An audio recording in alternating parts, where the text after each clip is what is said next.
Okay. I'd like to make a response to the talk about recent school shootings, especially particularly Connecticut. Most of my fans know that I'm a huge fan of Dominique Moceanu, and I converse with her on Facebook, on her Facebook fan page all the time. And like every other human being on earth, she stopped and paused to reflect on the tragic events. And I said to her, the only advice I have for you is to pray and kiss your children. And that's the only parental advice I have. Pray and kiss your children. I can't say any more, I can't say any less. Now, we will not be discussing the gun control debate or the gun rights debate, because I noticed that both organizations use every excuse in the book to panic, and gun rights and gun control is not the point, security is. My viewers know who I am. I have a criminal justice associate's degree, criminal justice bachelor's degree, security license, armed guards license. I'm trained to use firearms. I'm instructed how to use deadly force to take life. Well, most gun owners have been instructed to take life, whether it's structured or just recreational. They learn how to make basically kill shots. No other way to say it, it's the truth. Okay, we're going to talk about gun-free zones. Now, the Constitution is a contract between the people and the government. But if a private citizen has his own property and he wants to say no guns, he has that right.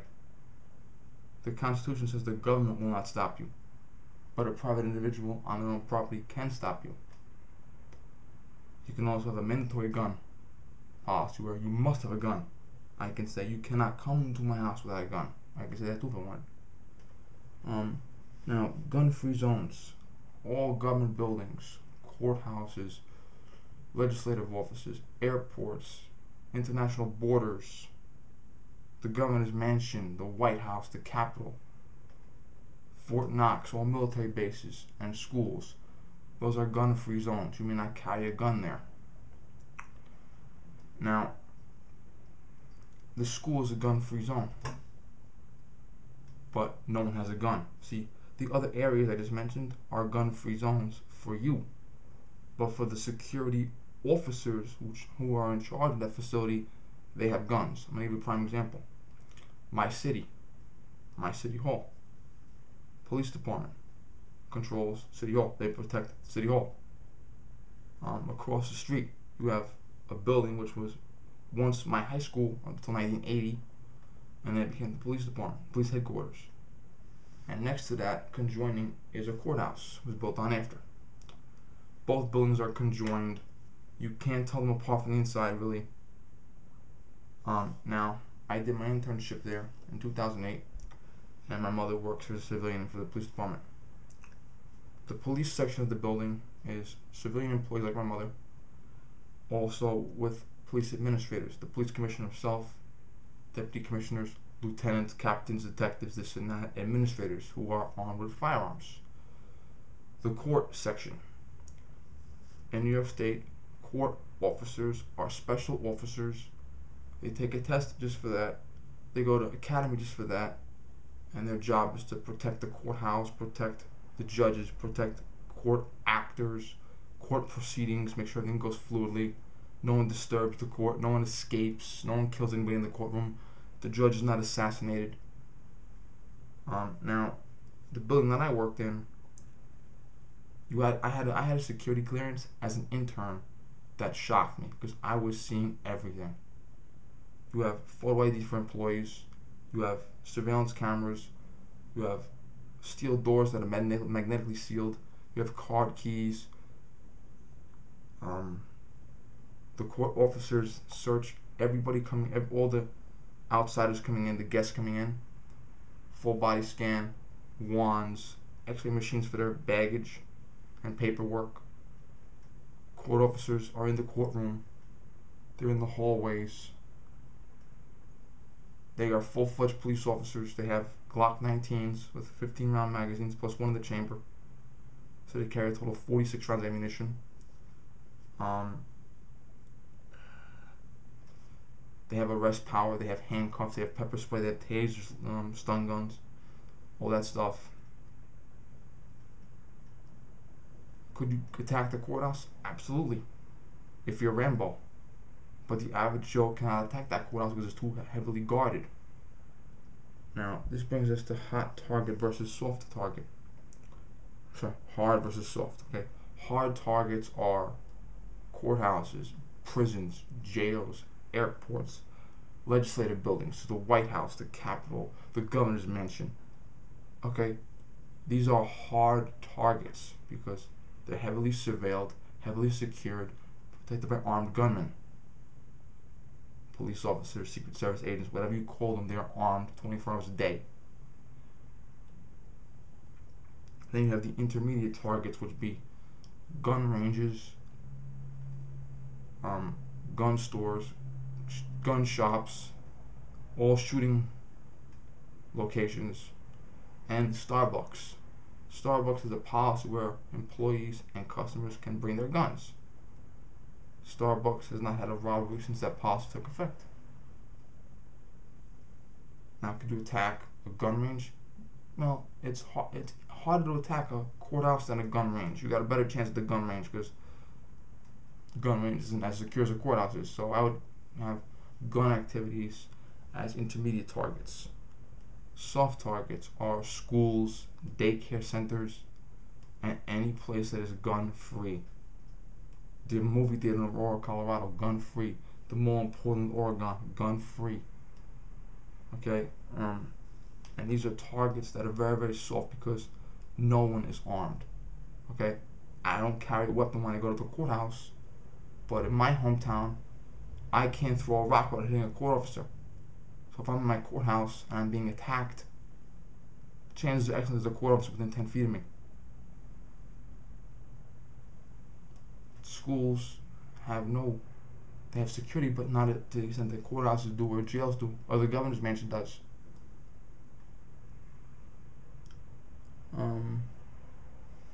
We had a politician who ran for mayor. She was knocked out of the primary, so she cannot run for mayor. My father actually worked with her a little bit. He was called a watcher. He had to go to the polling place and take the tally and bring it to her house. I got to meet her personally. Her name was Vincenza. They called her Vinny. Nice name. Vinny had an idea. She said put a full-fledged cop in every school in the city. But because she wasn't elected, because she didn't even win the primary, that idea passed. Just passed into oblivion. Bloop, gone. Now, a lot of people don't understand this, but New York State does have campus carry. I had a professor who was he was a Army Lieutenant Colonel, retired, and he was teaching a class on terrorism. Now, at the time he was teaching a class on terrorism, the professor was the college job was his part-time gig. His full-time job was county police officer. He didn't go to the county police academy. He had a special administrative job that they give to retired police officers and retired military personnel. His job was to prepare for and respond to terrorist attacks. If a bomb went off in Westchester County, he would have been the first on the scene, and he would have been coordinating the police, the fire, the medical, and God knows who else. He was legally a police officer, which meant he could carry a gun in New York City, he could carry a gun in a government building, he could buy an 11-round magazine, he could buy a collapsible buttstock for his AR-15, and yes, he had a gun in class. He had a 5-shot revolver strapped to his ankle. Active police officers may legally go almost anywhere in New York State with a gun. School, court, they just walk in with a gun. Now, there is a campus carry license you can get in New York State. After the Virginia Tech shooting, the head criminal justice professor at my community college was offered the license and turned it down. And I literally told him in class, "You're crazy for turning it down." But he did. He's a retired police detective from the town of Clarkstown, and he worked on the Brinks robbery, which was on Bill Ayer's terrorist group, Weather Underground, and Matul Shakur's terrorist group, New African Nation. He turned the campus carry down. Now, in New York State, in order to carry a gun on a college campus or any school, you must have a written letter from the school authority. Superintendent of schools gives me a letter, I carry a gun in any school in the district. College president gives me a letter, I carry my gun on the campus. That letter is almost never given.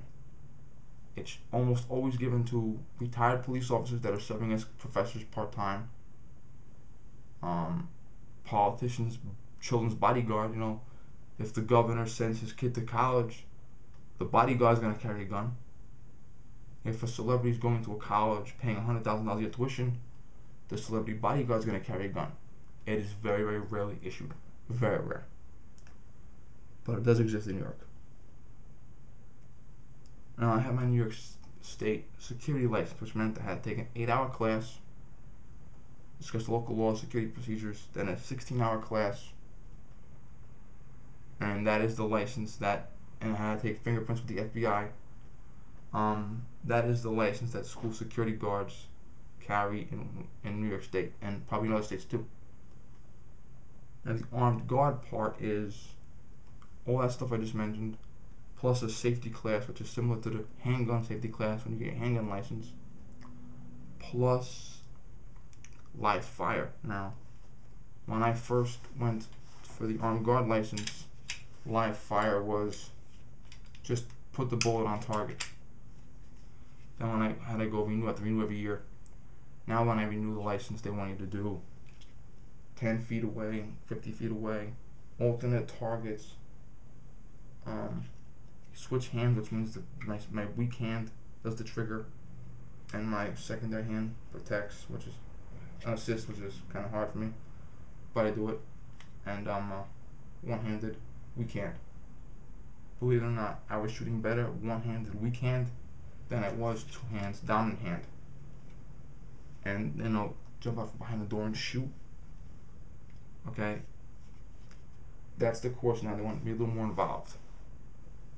Now, my proposal would be, like Vinny, the politician in my hometown, said, try as hard as you can to get police in schools. You have the K-9 unit, the motorcycle unit, the SWAT unit, the narcotics unit, the special victims unit, the detective unit, the intelligence unit, the gang unit. Have a special unit of cops that is the school unit. That means Monday through Friday, September to June, that cop is in the school. Same cop, same school, every day. Put their picture in the yearbook with the other administrators. And during the summer, give them some of the job to do. Let them take their vacation in the summer. Let them do some menial work in the summer. But September to June, that cop is in the school. The entire year, he or she assists security and administrators in disciplinary actions. Hall monitor, hall sweeps, removing disruptive students from classrooms. Okay. And basically a glorified security guard. But when it really, really, really gets down to the wire, the cop initiates an arrest. If it really, really, really gets bad, like it did yesterday in Connecticut, the cop uses deadly force. But either in addition to that or in place of that, send the security guards through the armed guard training and have them be armed in school. In New York State, it would only require the college president for the college level and the superintendent of schools for the K through 12 level, giving a written letter to every single security guard, yes, you may carry a gun on campus. Okay, you can legally carry any gun you want on campus if the administrator of the campus approves of it. Certify them as armed guards, send them to the training. If you want to make it a little more intense, fine. You gotta make them renew every year, that has to be done. Rob Pincus, a great instructor, did a video a while ago where he is running through a mock house, firing his gun, acting like it's a home invasion. It's a special range in the shape of a house, interior of a house, I'm sorry. SWAT officers, special forces operators, they have special ranges that are mock houses, mock rooms, and they do their drills. You could take a mock house, one security guard at a time, instructor behind them, one person in the course at a time, go into the fake classroom and just do a little bit of target shooting.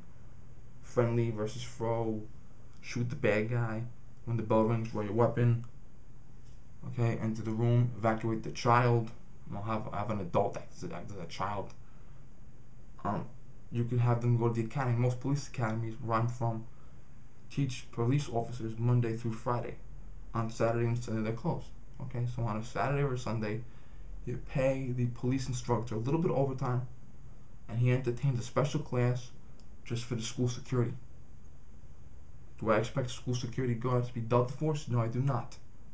But give them something. The something is better than nothing philosophy. Teachers. If you remember prior to September 11, 2001, flight attendants were glorified waitresses. It was all cutie poo waiter and waitress stuff. And when something bad happened, they got on their knees and did whatever the hijacker wanted. Post September 11th America, flight attendants are trained in hand-to-hand combat. They're trained to take down the hijacker and not let him take control of the plane under any circumstances whatsoever, period. Okay? Send the teachers to a combat course. Simple hand-to-hand stuff. Now, do I expect a 75-year-old 4th grade teacher with a bad hip to be fighting a guy 10 years younger than me? No. But for the most part, as many teachers as possible, try to train them with simple techniques, simple this and that. Maybe if you're really lucky, you can have the suspect doing a mag change during a shooting spree, and if you get your head together, you can tackle him, knock him down. Teach the teachers some self-defense techniques, some pressure points, throat, groin, face. Guys in a classroom with a gun shooting up a bunch of kids. Okay, deadly force is authorized at that point. Maybe arm teachers with pepper spray. Even if you have to give them a special license that allows them to have law enforcement strength pepper spray, a la Dog the Bounty Hunter. Now, obviously, if a teacher uses pepper spray or a stun gun or a dart gun on a student for disciplinary reasons, the teacher should be fired immediately. But we have a teacher confronted by absolute disaster. Do I want pepper spray? I want a gun. But I'd rather have pepper spray than nothing. And teachers are too weak and puny. I had a professor I was 25, she was 30. Psychology professor. She worked in mental institutions. She was 30 years old. She was 5 years older than I was at the time. She had more experience than people twice her age. 5 feet, barefoot, she's 5 feet tall. And buck naked, she's about 98 pounds. I would not get in the ring with her for $1 million. She knew 1,000,001 techniques to take down people bigger than me. And she put them in practice a lot of times. Working in a mental hospital, you got a patient going bonkers, he's out of control, you got to bring him down. Okay, so you can teach teachers that are little teensy bitty things, teach them a few safety techniques, a few restraint techniques. Is it going to be that effective against an armed gunman? Probably not, but maybe when the gunman reloads, maybe the teacher can hit the gunman like the gunman is shooting this way. And the teacher can be from behind with a chair. Hit him over the head with a chair. Okay, teach him something. I've had a lot of people tell me, give the teacher a full-fledged gun. Take the teacher, put them through the armed guard class, give them the gun.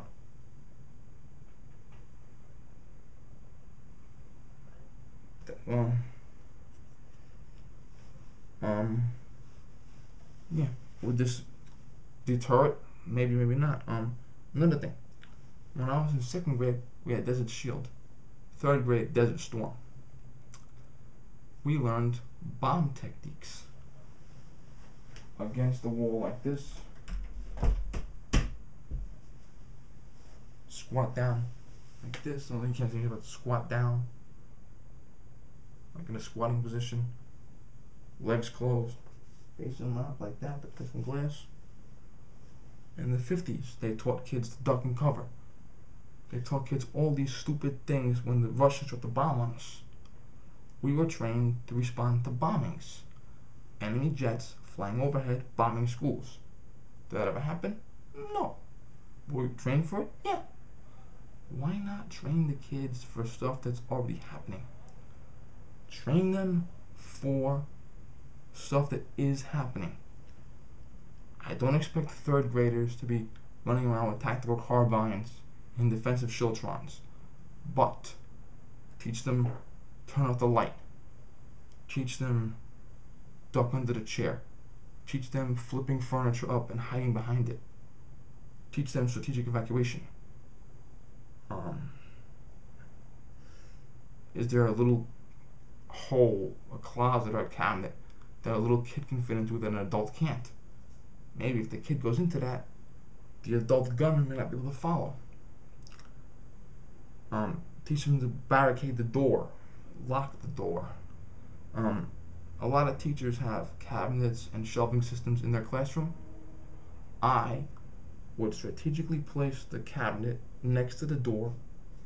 Most classroom doors open so that if I'm on the outside, I have to push the door in. And if I'm on the inside, I have to pull the door like that. Okay. The door opens this way. Lock the door, take the cabinet, move the cabinet in front of the door. That might buy you 20 seconds, but it's better than nothing. Teach the kid to climb out the window.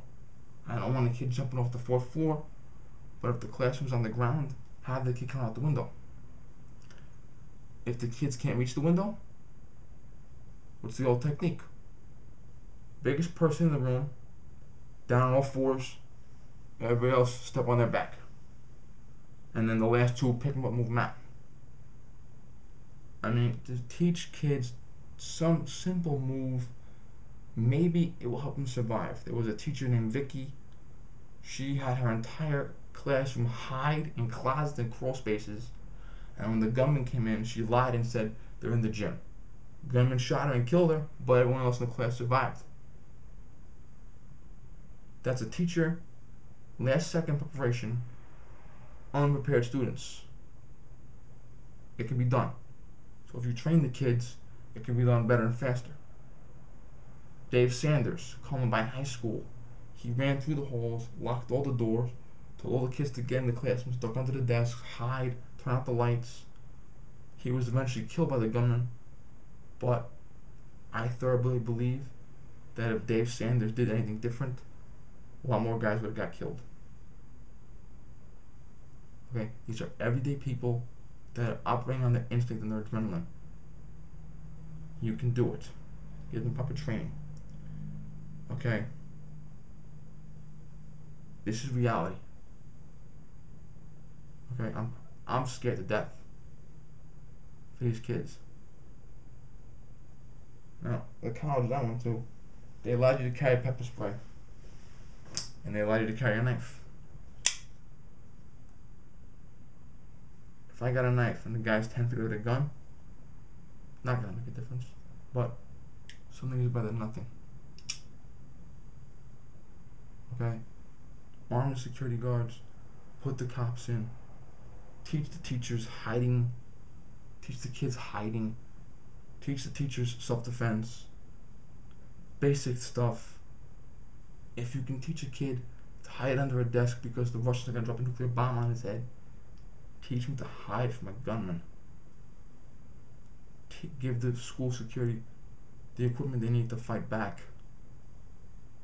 Okay? The school is the last gun-free zone. And these guys are killing our children.